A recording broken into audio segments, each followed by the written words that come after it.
এই আপনি এমপি হয়েছেন, আপনি মেম্বার হয়েছেন, একটা মেম্বারের কিসের পাওয়ার? একটা মেম্বারের পাওয়ার কি? সর্বোচ্চ একটা ওয়ার্ড হাতে, সর্বোচ্চ একটা ওয়ার্ড। একটা চেয়ারম্যান, কিসের চেয়ারম্যানের পাওয়ার? একটা চেয়ারম্যানের পাওয়ার হলো সর্বোচ্চ একটা ইউনিয়ন হাতে। একটা এমপি, একটা প্রধানমন্ত্রী, একটা এমপির পাওয়ার সর্বোচ্চ একটা জেলা জুড়ি।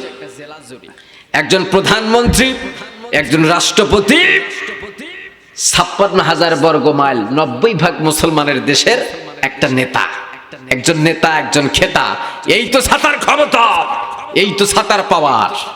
ওদেরকে বলুন, ইন কুনতুম তুহিব্বুনাল্লাহ, যদি তোমরা আমি আল্লাহ পাকের ভালোবাসা পেতে চাও, আমি আল্লাহ পাককে ভালোবাসতে চাও, তাহলে ফাত্তাবিউনি, তোমরা ফলো করো, অনুসরণ করো আমি নবীর। কার?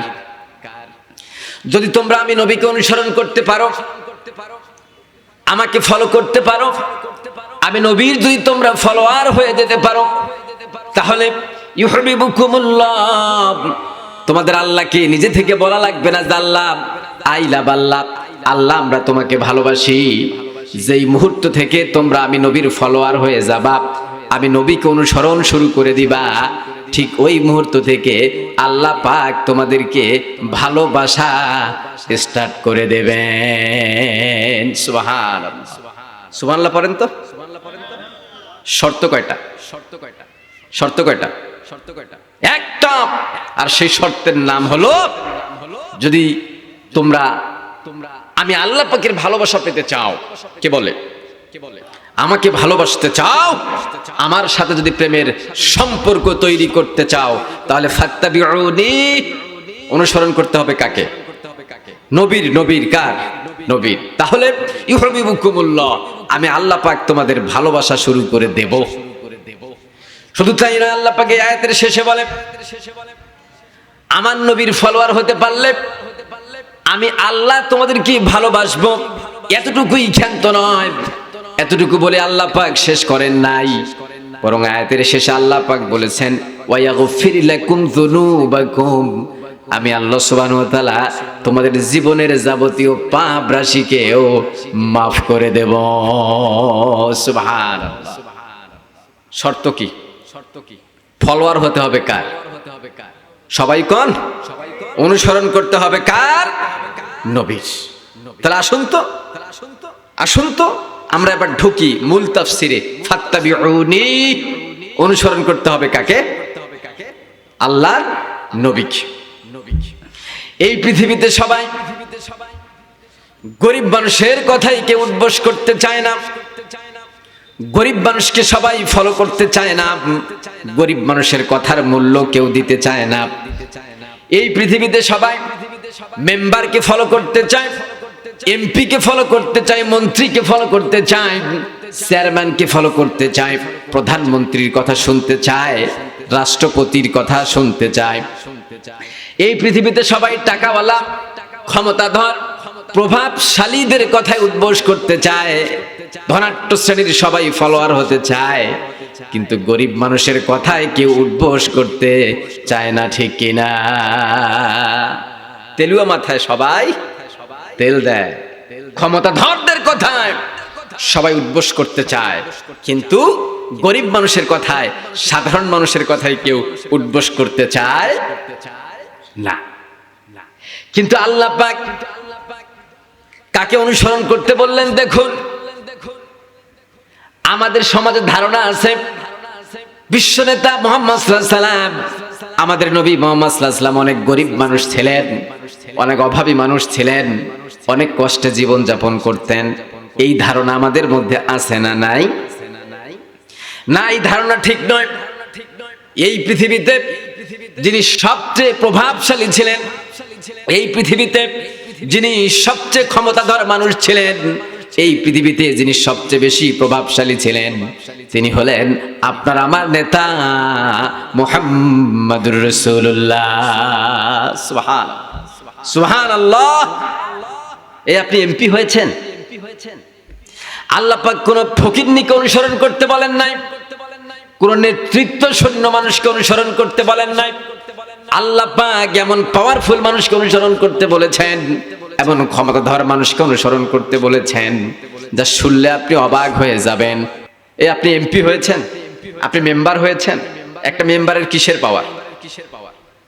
একটা মেম্বারের পাওয়ার কি? সর্বোচ্চ একটা ওয়ার্ড হাতে, সর্বোচ্চ একটা ওয়ার্ড। একটা চেয়ারম্যান, কিসের চেয়ারম্যানের পাওয়ার? একটা চেয়ারম্যানের পাওয়ার হলো সর্বোচ্চ একটা ইউনিয়ন হাতে। একটা এমপি, একটা প্রধানমন্ত্রী, একটা এমপির পাওয়ার সর্বোচ্চ একটা জেলা জুড়ি।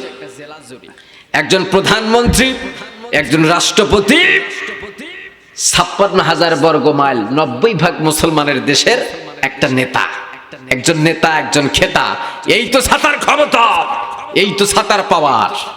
কিন্তু আপনার আমার নেতা, যাকে আল্লাহ পাক অনুসরণ করতে বলেছেন, আসুন বিশ্ব নেতার পাওয়ার আপনাদেরকে শোনাই। আপনার আমার নেতা মুহাম্মদ সাল্লাল্লাহু আলাইহি ওয়াসাল্লামের পাওয়ার শুনুন। তিনি জমিন থেকে পা তুলেছেন। কোত্থেকে? জমিন থেকে পা তুলেছেন, পৃথিবীর ধুলক বুলক পাড়ি দিয়ে সাদা আসমান ভেদ করে আরশ আজিম পর্যন্ত চলে গিয়েছেন, ঠিক কি না? আপনার আমার নেতা মুহাম্মদ সাল্লাল্লাহু আলাইহি ওয়াসাল্লাম মুখ দিয়ে যেটা বলেছেন, হা, কি বলেছেন? তিনি বলেছেন ইয়েস, হা। এই ইয়েস, এই হা কথাটা তামাম পৃথিবীবাসীর জন্য যিনি হালালে পরিণত করেছেন, তিনি কে?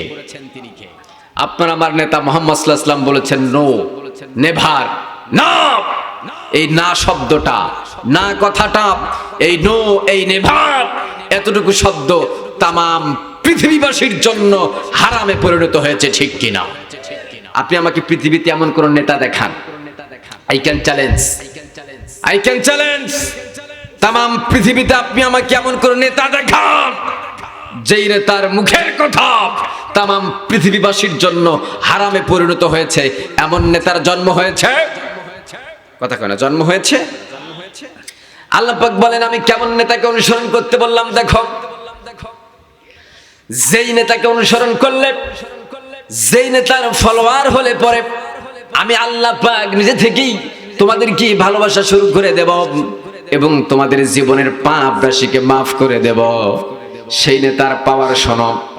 আল্লাহ পাক বলেন মা আতাকুমুর রাসূলু ফাখুযুহু ওয়া মা নাহাকুম আনহু ফান্তাহু।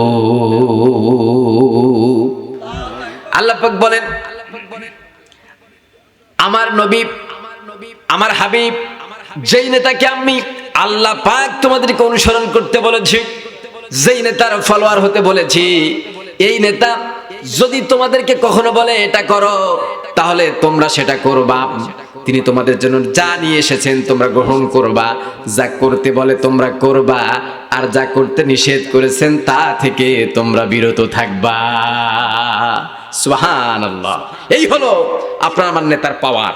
আসুন তাহলে আমরা যেই নেতাকে আল্লাহ পাক অনুসরণ করতে বলেছেন, যেই নেতার ফলোয়ার হতে বলেছেন, ওই নেতার পাওয়ার জানলাম। কি জানলাম?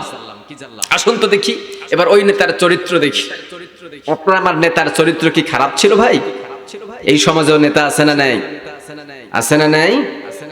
বিশ্বাস করুন, আমি কোরআনের কথা বলতে কোনো ভয় পাই না।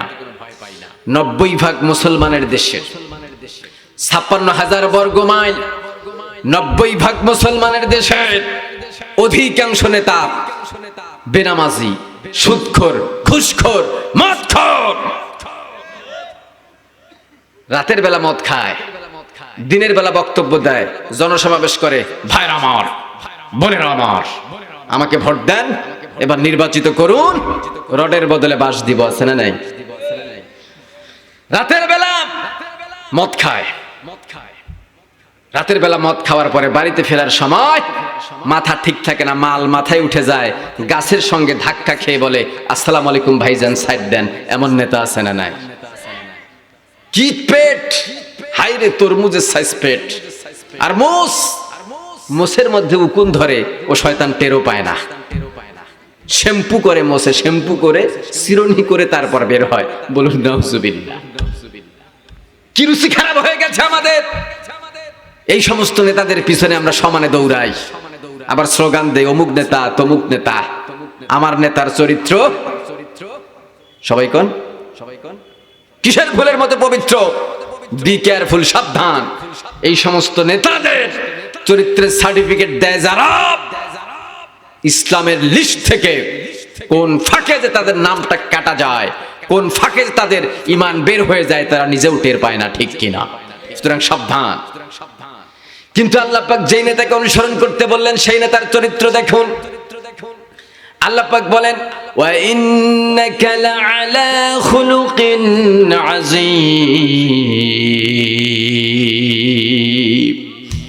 আল্লাহ পাক বলেন, হে নবী, আমি লোকদেরকে আপনাকে ফলো করার জন্য বলেছি, অনুসরণ করার জন্য বলেছি। হাজার হাজার বছর পরে লোকেরা যদি আপনার চরিত্র সম্পর্কে জানতে চায়, লোকেরা যদি আপনার চরিত্র সম্পর্কে মানুষ জানতে চায়, তাহলে আপনার চরিত্রের সার্টিফিকেট আমি এই কোরআনুল কারীমের মধ্যে কোট করে দিলাম। হে নবী, আপনি হলেন ওয়া ইন্নাকা লাআলা খুলুকিন আযীম, আপনি হলেন উন্নত চরিত্রের উপর প্রতিষ্ঠিত, আপনি হলেন শ্রেষ্ঠ চরিত্রের আধার। কি বুঝেন না ওয়াজ নাকি? চিৎকার মেরে বলুন সুবহানাল্লাহ। কি চরিত্রের আধার? শ্রেষ্ঠ উন্নত চরিত্রের আধার যিনি, তিনি কে? মুহাম্মদ সাল্লাল্লাহু আলাইহি ওয়াসাল্লাম। কেমন উন্নত চরিত্রের আধার? আযীম। একটু শব্দের দিকে লক্ষ্য দেন, ওয়া ইন্নাকা লাআলা খুলুকিন আযীম। আরবিতে অনেক গভীরতা, অনেক গভীরতা। এটাকে বোঝানোর জন্য ব্যবহার করা হয় আরিত। কি ব্যবহার করা হয়? অনেক প্রশস্ততা। এটাকে ব্যবহার করার জন্য, বোঝানোর জন্য ব্যবহার করা হয় আমিক। কিন্তু কত গভীরতা? এমন গভীরতা, এমন প্রশস্ততা যা মাপার কোনো যন্ত্র নাই, ফিতা নাই। এমন গভীরতাকে বোঝানোর জন্য আরবিতে ব্যবহার করা হয় আযীম। কি ব্যবহার করা হয়? অনুরূপভাবে আল্লাহ পাক তার হাবিবের চরিত্রের সার্টিফিকেট দিয়ে বললেন, ওয়া ইন্নাকা লাআলা খুলুকিন আযীম। হে নবী, আপনি এমন মহান চরিত্রের উপর প্রতিষ্ঠিত, আপনি এমন আযীম চরিত্রের উপর প্রতিষ্ঠিত, আপনার চরিত্র মাপার কোন যন্ত্র, কোন ফিতা তাম পৃথিবীতে নাই। বলুন আল্লাহু আকবার। এরকম আযীম চরিত্রের উপর প্রতিষ্ঠিত কে? আপনার আমার নেতা মুহাম্মদ সাল্লাল্লাহু আলাইহি সাল্লাম। কিন্তু দুর্ভাগ্যজনক হলো সত্য, 90% মুসলমানের দেশ, 90% মুসলমানের দেশে এরকম শানওয়ালা, মানওয়ালা নবীর শান নিয়ে, মান নিয়ে, চরিত্র নিয়ে, মর্যাদা নিয়ে মাঝে মধ্যেই আঘাত আনা হয়, কটূক্তি করা হয়। আছে না নাই? আছে না নাই? বিশ্বাস করুন, 90% মুসলমানের দেশের 90% মুসলমান এই সমস্ত নাস্তিক ব্লগারদের বিরুদ্ধে, যারা আপনার আমার নেতা মুহাম্মদ সাল্লাল্লাহু আলাইহি ওয়াসাল্লামের সম্মান, চরিত্র নিয়ে কটূক্তি করে, বাজে মন্তব্য করে, 90% মুসলমানের দেশের 90% মুসলমান যদি রাজপথে নেমে আল্লাহু আকবারের স্লোগান দিয়ে গর্জে উঠতে পারত, তাহলে মৃত্যুর আগ পর্যন্ত কোন নাস্তিক ব্লগার আপনার আমার নেতা মুহাম্মদ সাল্লাল্লাহু আলাইহি ওয়াসাল্লামের চরিত্র নিয়ে কটূক্তি করার দুঃসাহস দেখাতে পারতো না, ঠিক কিনা?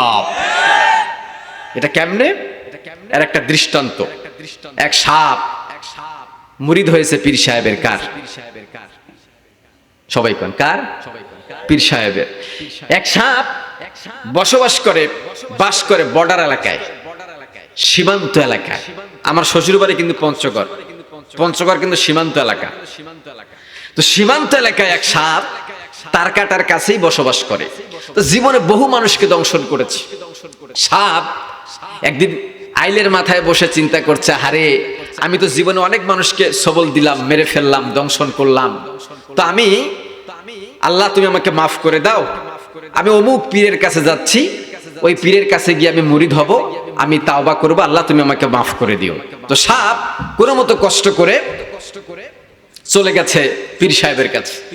পীর সাহেবের কাছে গিয়ে বলছে, হুজুর, আচ্ছা বলেন, সাপকে দেখে পীর সাহেব ভয় পাবে না চুমু দেবে? পীর সাহেব সাপকে দেখে বলছে, সর্বনাশ, সাপ। সাপ বলছে, হুজুর, ভয় পাওয়ার কোনো কারণ নাই, আমি আপনাকে দংশন করতে আসি নাই। হুজুর, আমি জীবনে অনেক পাপ করেছি, অনেক ভুল করেছি, আপনার কাছে এসেছি, দয়া করে আমাকে আপনার মুরিদ হিসাবে কবুল করেন এবং আমাকে তাওবা করে দেন, তাওবা পড়িয়ে দেন। তো পীর সাহেব বলছে যে দেখো, আমি কিন্তু মানুষকে মুরিদ বানাই, কিন্তু সাপকে তো আমি মুরিদ বানাই না। সাপ অনেক হাম্বল রিকোয়েস্ট। সাপ বলছে, হুজুর I humble request to you, আমি আপনাকে জোরালো আবেদন করছি হুজুর, আমাকে মাহরুম করবেন না। আমি জীবনে অনেক পাপ করেছি, পাহাড় পরিমাণ পাপ করেছি, আমাকে আর ভালো লাগে না হুজুর। আপনি আমাকে আপনার মুরিদ হিসাবে আপনার মুরিদ হিসাবে কবুল করুন এবং তাওবা করিয়ে দেন। তো সাপের জোরাজোরি সহ্য করতে না পেরে পীর সাহেব বলছে, ঠিক আছে, আমি তোমাকে মুরিদ হিসাবে কবুল করতে পারি, কিন্তু একটা শর্ত আছে। কি শর্ত? পীর সাহেব বলছে, দেখো, আমি তোমাকে মুরিদ বানাতে চাই, কিন্তু তোমাকে কথা দিতে হবে ভবিষ্যতে, ইন ফিউচার, ফার্দার কোন মানুষকে সবল মারতে পারবা না। সাহেব বলছে, হুজুর আমি তো এইটাই চাই, আপনি আমাকে মুরিদ বানান। তো পীর সাহেব তাকে মুরিদ বানালো এবং তওবা তাহের পরিয়ে দিল। সাপ মুরিদ হওয়ার পরে মনের খুশিতে চলে গিয়েছে আবার নিজের এলাকায়। সাপ যেন কোথায় বাস করে? সীমান্ত এলাকায়। তো সীমান্ত এলাকায় গিয়ে সাপ লম্বায় মাইলের মাথায় শুয়ে আছে, রিল্যাক্স। এখন পাশের এক জমিনে সকালবেলা থেকে শুরু করে সন্ধ্যা পর্যন্ত এক লোক ধান কাটছে। ধান কাটার সিজন। তো মাগরিবের আজান হয়ে গেছে, সন্ধ্যা হয়ে গেছে। এখন ওই মানুষটা চিন্তা করছে, ধান কাটা মানুষটা, যে প্রায় তো সন্ধ্যাই হয়ে গেল, মাগরিবের আজান হয়ে গেল, যাই বাড়িতে গিয়ে মাগরিবের সালাত আদায় করতে হবে, তাহলে আর দেরি না করি। যেহেতু আমি সকালবেলা এসেছি, এখন যেহেতু বাড়িতে যাবই, তো কমপক্ষে যাওয়ার আগে একটা ধানের বোঝা নিয়েই যাই। তো উনি এদিক সেদিক তাকিয়ে দেখে, আরে আমি তো দড়ি আনতে ভুলে গিয়েছি, রশি তো আনতে ভুলে গিয়েছি।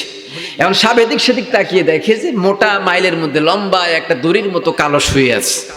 সন্ধ্যাবেলা খুব বেশি দেখা যায় না কম দেখা যায়? কম দেখা যায়। তো ব্যস্ততার মাথায়, ব্যস্ততার সময় কিন্তু মানুষের হাত কেটে গেলেও মানুষ টের পায় না, ঠিক কিনা? তো ব্যস্ততার মাথায় কোনো মতো সাপকে দড়ি মনে করে ধরে একেবারে ধানের বোঝার নিচে ফেলে এইভাবে বাঁধন শুরু করেছে। আচ্ছা, মানুষ যখন কোনো কিছু বাঁধে তখন কি দেয়? মোচড় দেয়। তো সাপকে জনমের মতো রশি মনে করে মোচড় দিয়ে ধানের বোঝা বেঁধেছে। সাপ তো বলে, ওরে বাবা, ওরে মা, গেলাম রে। এভাবে করে কোনো মতো বাড়িতে নিয়ে গিয়ে বাঁধন খুলে দিয়েছে। সাপ হ্যাসরাতে হ্যাসরাতে পীর সাহেবের বাড়িতে গিয়ে বলছে, হুজুর। পীর সাহেব বলে, কি হয়েছে? যে হুজুর কি মুরিদ বানাইলেন, মানুষ আমাকে রশি মনে করে ধান বাঁধে। কি কি কি ঘটনা? যে হুজুর এই অবস্থা। তো হুজুর বলছে, পীর সাহেব বলছে, আরে বেকুব, তোকে যখন রশি মনে করে ধান বাঁধা শুরু করেছে কৃষক, তুমি তাকে দংশন করলে না কেন, সবল দিলে না কেন? তো সাপ বলছে, হুজুর আপনি তো শর্ত লাগিয়ে দিয়েছেন যে কাউকে ভবিষ্যতে দংশন বা সবল দেওয়া যাবে। পীর সাহেব বলছে, ওরে বেকুব, আমি তো কি দংশন দিতে নিষেধ করেছি, সবল মারতে নিষেধ করেছি, কিন্তু ফস করতে তো নিষেধ করি নাই। তুই যদি ফনাটা তুলে, তোকে যখন রশি মনে করে ধান বাঁধতেছিল, তুই যদি ফনাটা তুলে ফস করে উঠতি, তাহলে ওই রাখাল তোকে ধরাতে দূরের কথা, তোর ফসফসানির ঠেলায় ভয়ে ভীত সন্ত্রস্ত হয়ে কিল্লার দিয়ে বর্ডার ক্রস করে মামুবাড়ি দিল্লিতে গিয়ে পড়তো, মৃত্যুর আগ পর্যন্ত বাংলার জমিনে পা দিত না। অনুরূপ ভাবে 90% মুসলমানের দেশে যেই সমস্ত নাস্তিক ব্লগারেরা বিশ্ব নেতা মুহাম্মদ সাল্লাল্লাহু আলাইহি ওয়াসাল্লামের সম্মান মর্যাদা নিয়ে কটূক্তি করে, বাজে মন্তব্য করে, 90% মুসলমানের দেশে 90% মুসলমান, তাদেরকে লাঠি পেটা করা লাগতো না, শুধুমাত্র রাজপথে নেমে নারায়ে তাকবীর আল্লাহু আকবার স্লোগান দিয়ে যদি বকরা সাপের মতো ফাঁস করে উঠতে পারত, তাহলে ওই সমস্ত নাস্তিক ব্লগারেরা, নবীর দুশমনেরা তিল্লাপ দিয়ে বর্ডার ক্রস করে ভারতে গিয়ে পড়তো, মৃত্যুর আগ পর্যন্ত তসলিমা নাসরিনের মতো বাংলার জমিনে পা রাখার দুঃসাহস দেখাতে পারতো না, ঠিক কিনা? উপস্থিত জনতা, ইন ফিউচার, ভবিষ্যতে যদি কোন নাস্তিক ব্লগার আপনার আমার নেতা মুহাম্মদ সাল্লাল্লাহু আলাইহি ওয়াসাল্লামের সম্মান আরশ চুম্বি মর্যাদা নিয়ে কটূক্তি করে, বাজে মন্তব্য করে, তাহলে মাথায় কাফনের কাপড় বেঁধে রাজপথে নেমে নারায়ে তাকবীর আল্লাহু আকবারের স্লোগান দিয়ে গোকরা সাপের মতো ফাঁস করে উঠতে রাজি আছেন যারা যারা, দুই হাত টান টান করে আমার আল্লাহকে দেখিয়ে দেন তারা তারা।